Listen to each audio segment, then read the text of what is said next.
Pollution को देखते हुए दिल्ली सरकार का बड़ा फैसला सामने आया। पीयूसी के बिना गाड़ियों को पेट्रोल और डीजल नहीं दिया जाएगा। BS-V1 स्टैंडर्ड के अलावा किसी भी गाड़ी को चलाने पर रोक है। पोल्यूशन के लेवल को कंट्रोल करने के लिए ये फैसला लिया गया। पेट्रोल पंपों पर सख्त निगरानी की हिदायत दी गई है। कानून तोड़ने वालों पर जुर्माना और कार्रवाई की भी चेतावनी है। सरकार ने लोगों से ताउन की अपील की है। तो बड़ी और अहम खबर इस वक्त आपको बता रहे हैं कि अहम कदम यहाँ पर उठाए गए हैं सरकार की तरफ से। पोल्यूशन को देखते हुए दिल्ली सरकार ने लिया है ये बड़ा फैसला। पीयूसी के बिना गाड़ियों को पेट्रोल और डीजल नहीं दिया जाएगा।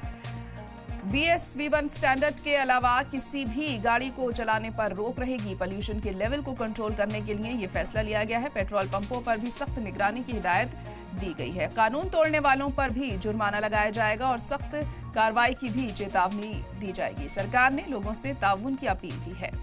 तो पोल्यूशन लेवल जिस तरह से दिल्ली NCR में बढ़ रहा है उसके मद्देनजर ये बड़ा फैसला दिल्ली सरकार की तरफ से उठाया गया है और तमाम पेट्रोल पंप पे ये हिदायत दी गई है कि इस चीज का ध्यान रखें। पीयूसी के बिना अब पेट्रोल और डीजल नहीं मिलेगा।